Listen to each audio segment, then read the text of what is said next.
Fabio, it's been a while and I didn't expect to see you with this crazy boot, and it's not Alpine Stars. Yes, it's a different kind of boot. Yeah, because I injured myself with my foot. But anyway, it's part of the job, and we're gonna race this weekend in Assen.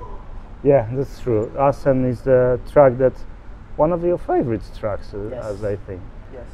But looking at Yamaha and looking at the or listening to you guys with problems with turning, do you think it's gonna be a good track for you this year? It's gonna be tricky. I mean, it's one of my favorite because I made my last podium in Moto3, podium in Moto2, second podium in MotoGP, victory in MotoGP. So I've spent a lot of times in a great result in this track. So hopefully this year we can go on a holiday with great results. But we have to look back at 1/3 of the season almost. How would you describe it? Tough. Tough because I didn't expect to be that far, especially on qualifying, sprint races, I mean everywhere.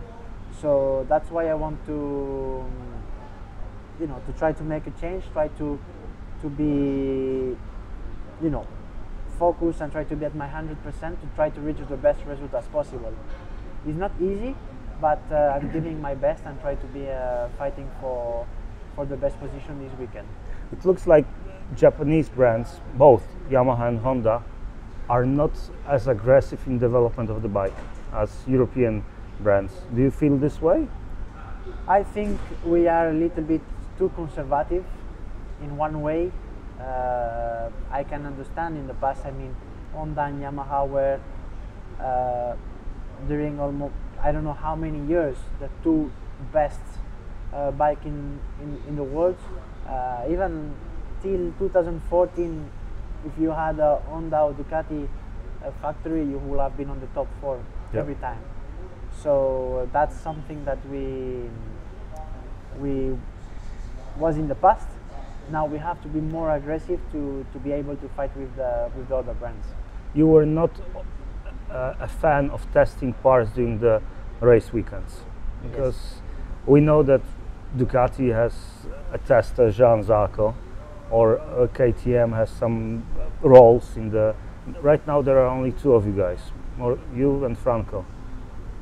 Do you think it's the time, looking at what's happening this year, to forget 2023 and focus only on 2024?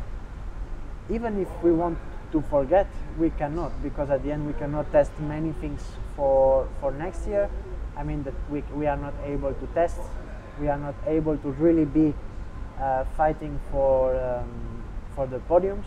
But I mean we have to consider that even if we are not in a good situation, I have to learn from myself, try to improve my riding, or small experience I can take from this moment, I think is important.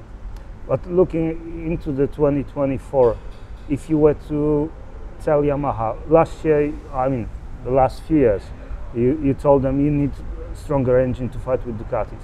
Right now you have a stronger engine, but other aspects of the bike is not perfect.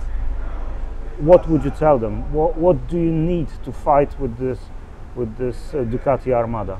So to be honest, we have a little bit stronger engine, but we need a stronger engine. Stronger. Because at the end, what you see from the kilometer per hour and everything, I would say is fake, because the small amount of aero we have is nothing compared to what the other brands are using. If we put the aero of the other brands, we lose 3-4 km per hour, and it's still much slower, and we will have lose a lot. So this is something that we have to think that this is still our main point, that we need much more power on the engine. It also looks like the first part of acceleration of Ducati is just amazing. I mean, not only the first part, more than the first part is how they have not so much wheelie with the amount of power they are using, the grip. So I think that is important for for us to understand exactly where is the problem. But we are only 2 riders in Yamaha, and it's difficult to say the comments. I have to go back to last weekend at Sachsenring. This was the first time that we saw Mark who cracked, and it must be really mentally tough for you to handle the all pressure, the everything. How do you cope with this mentally? Do you work with mental coach? Do you still have this fight inside you like you had in previous years? It's tough. It's tough because, you know, all my 4 years in MotoGP, I've been fighting for podiums and victories. Even my first year, I've been fighting with Mark in the last laps. Second year, I've won races. Third year, I won the championship. Last year, fighting for the championship, and now we are not able to fight for the top 5 or even top 10.